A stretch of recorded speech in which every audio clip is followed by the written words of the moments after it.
Permintaan darah saban harinya terus meningkat di Palang Merah Indonesia Banjarmasin, bahkan bisa sampai 150 kantong lebih.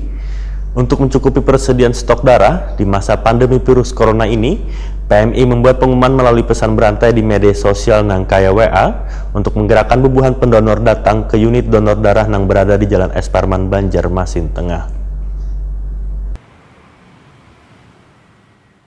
Permintaan darah saban harinya terus meningkat di Palang Merah Indonesia Banjarmasin, bahkan bisa sampai 150 kantong lebih. Untuk mencukupi persediaan stok darah di masa pandemi virus corona ini, membuat PMI mengumumkan melalui pesan berantai di media sosial nang kaya WA. Tujuannya untuk menggerakkan bubuhan pendonor datang ke unit donor darah yang berada di Jalan Es Parman, Banjarmasin Tengah. PLT Wali Kota Banjarmasin Hermansyah Wetokuni Prima TV usai membuka musyawarah Kota PMI Banjarmasin untuk kepengurusan masa bakti periode 2020-2025 di Hotel Royal Jelita Jalan Ayani Pal 4,5 Banjarmasin jelang tengah hari Sabtu 5 Desember 2020 mendakan sinergi wan koordinasi antara pemerintah wan PMI sangatlah penting sehingga perlu ditingkatkan lagi ke depannya supaya ketika ada permasalahan kekurangan persediaan darah bisa dikomunikasikan dengan baik dengan mengerahkan ASN maupun lembaga swadaya massa lainnya.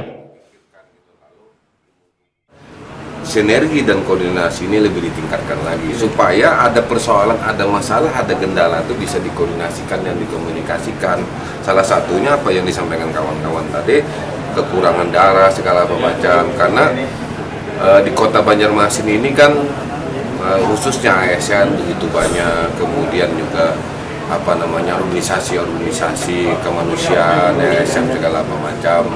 Nah ini bisa lah nanti menanggulangi apa yang disampaikan kawan-kawan media tadi berkaitan dengan darah kurang segala macam. Nah jadi makanya kita harapkan ini kan dimasukkan dalam satu program nanti yang diputuskan nanti seperti apa programnya. Nah kita sebagai pemerintah wajib hukumnya memfasilitasi dan mendorong dan koordinasi sinergi. Nah tetapi secara teknisnya kan PMI yang punya tugas, jadi antara pemerintah dengan PMI ini kan saling mengisi. Sementara itu, Ketua PMI Banjarmasin Rusdiansah menyatakan siap bersinergi dengan seberatan pihak untuk menjaga ketersediaan stok darah karena dalam sebulan memerlukan 3.000 kantong darah. Kita dorong sama-sama lah, barangkali nanti kita akan pertajam lagi. Kan kalau sosialisasi ke perusahaan, instansi disurati kan ketemu, sudah nih. Barangkali nanti kita ke pelajar lagi.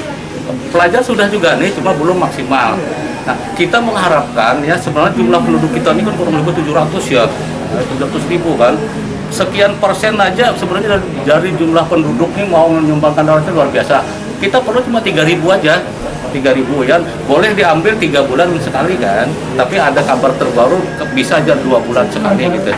Karena setiap hari nggak boleh orang nyumbang darah, berbahaya bagi kesehatannya. Nah jadi akan kita pertajam aja lagi, lah kita hubungi nanti koordinasi maksimal seperti disampaikan Pak PLT Wali Kota tadi, kita ke Pemkot kan, komunikasi vertikal, perusahaan-perusahahan BUMN. Kan setiap ulang tahun dia menyumbang darah nih kegiatannya. Nah kita pertajam lah lagi nanti ke pelajar juga sudah lumayan banyak nih menyumbangkan darahnya.